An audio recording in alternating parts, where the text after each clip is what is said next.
Class 8 JAC board का जो पहली बार बोर्ड परीक्षा देने जा रहा है तो उसके मन में तो उत्सुकता होगी। कैसे प्रश्न आता है, क्या प्रश्न आता है। तो आपका एक ही पेपर में सब हो जाता है, ठीक है, यानी 2 पेपर में। हाँ, तो आपका जितना भी प्रश्न आता है ऑब्जेक्टिव ऑप्शन में आता है, 4 ऑप्शन में एक। किताब आजकल बहुत बाज़ार में उपलब्ध हो गया है, लेकिन उन किताबों को आप गौर से देखिएगा। क्यों? क्योंकि ब- क्योंकि उनमें बहुत सा गलती भी रहता है। मैं ये नहीं कह रहा हूँ कि मैं सब सही बता रहा हूँ, कोशिश मैं कर रहा हूँ कि एरर नहीं हो। तो आप कुछ लोग क्या करते हैं, बच्चे लोग वो क्या करते हैं कि ऑप्शन को रट लेते हैं। ऑप्शन नहीं रटिए, जब भी प्रश्न आता है तो प्रश्न को समझिए, उसका आंसर दिमाग में रखिए कि ये होगा। अगर भाई दियो वहाँ नहीं ऑप्शन है तो फिर उस पर विचार कीजिए कि एक ऑप्शन नहीं है ये। और दूसरी बात है, हिंदी के साथ इंग्लिश मीडियम में भी क्वेश्चन रहता है। अगर हिंदी में कहीं मिस प्रिंट होगा तो इंग्लिश में नहीं होगा, इसलिए इंग्लिश को भी देख लीजिए। तो मैं आज क्लास 8 के लिए पहला बार आपके लिए वीडियो लाया हूँ, मैं साइंस का। इसको आप गौर से समझिए किस तरह से आएगा प्रश्न। देखिए, पहला मैंने पॉइंट बनाया है, मृत पौधों से कोयला बनना। क्या इस प्रक्रम को हम क्या कहते हैं? तो क्या है, कार्बनीकरण।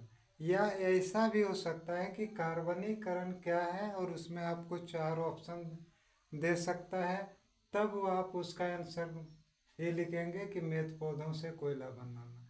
और अगर मृत पौधों से कोयला बनाना प्रक्रम का है 4 ऑप्शन में, तो एक ऑप्शन होगा कार्बनीकरण, ठीक है।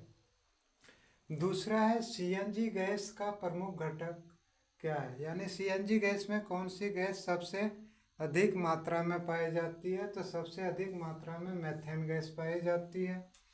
इसमें एक प्रश्न है, ये भी हो सकता है कि मेथेन गैस किस गैस का प्रमुख घटक है जो हमारे उपयोग में होता है। तो सीएनजी का।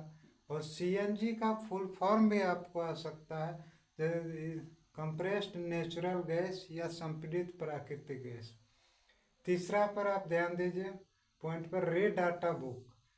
प्रश्न आ सकता है रेड डाटा बुक क्या है, 4 ऑप्शन में कोई भी आ सकता है। अब ये समझिए कि रेड डाटा बुक जो है वो विलुप्त तथा संकटापन्न स्पीसीज यानी पेड़ पौधे और जीव जंतुओं का रिकॉर्ड बुक है, जिसमें जो खत्म हो गए या खत्म होने कगार पर वैसे पेड़ पौधे और जीव जंतुओं का संग्रह कलेक्शन जिस बुक में, उसको रेड डाटा बुक कह सकते हैं।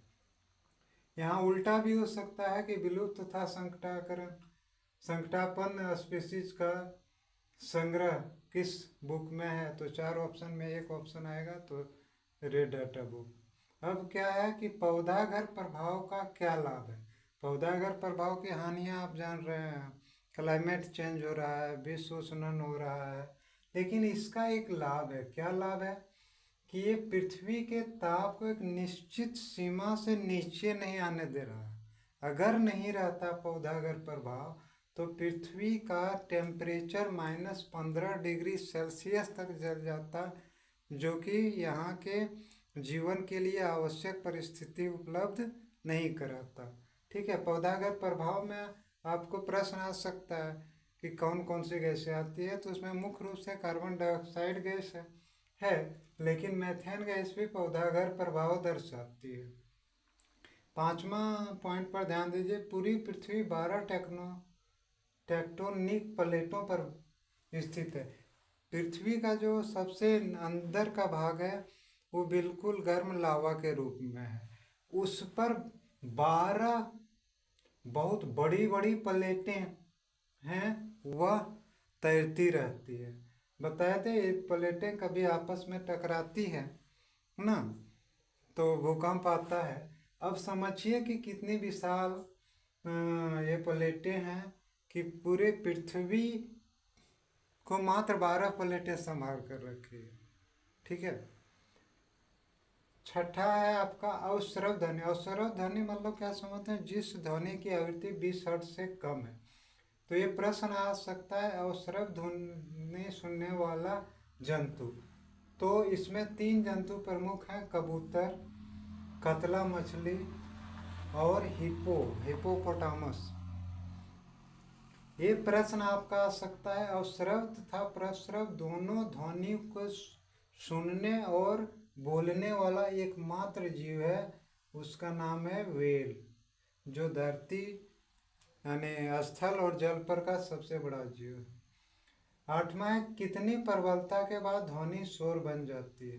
देखिए, ध्वनि तो प्रबल होती है, बोलचाल में उपयोग करते हैं ध्वनि का, पढ़ाने में, है ना, या टीवी देखने में हम सुनते हैं टीवी का साउंड, रेडियो का।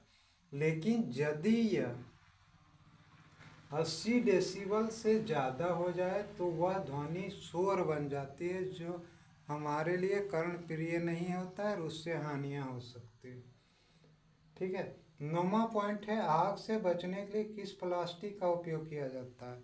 इस प्रश्न को ऐसा समझिए कि आग बुझाने वाले जो कर्मचारी होते हैं उनका कपड़ा एक स्पेशल कपड़ा होता है कि उसमें आग नहीं लग सकता है, तो वह कपड़ा पर मेलामाइन प्लास्टिक की परत होती है जो आग नहीं पकड़ती है और बहुत ऊष्मा भी बर्दाश्त कर सकती है। और पेड़ पौधों में कौन सा बहुलक उपस्थित होता है? तो ये देखिए, इसमें सेलुलोस होता है। खास करके आप कपास से जो कपड़ा प्राप्त करते हैं, कपास में सेलुलोज होता है। सेलुलोज क्या है? एक प्रकार का कार्बोहाइड्रेट है। ठीक है, जो आपको घास तास में भी पाया जाता है। तो इसका उपयोग हम लोग कपड़ा बनाने में करते हैं। हम उम्मीद है कि आप मेरी वीडियो को अच्छी तरह से समझेंगे। प्लीज़ लाइक कीजिएगा और सब्सक्राइब कीजिएगा। आपका भी 28 जनवरी को एग्ज़ाम है, उसके पहले मैं पर्याप्त रूप से साइंस और दूसरे सब्जेक्ट का भी वीडियो आप तक पहुंचाऊंगा, जो आपके परीक्षा में बहुत ही उपयोगी होगा। प्लीज़ लाइक और सब्सक्राइब।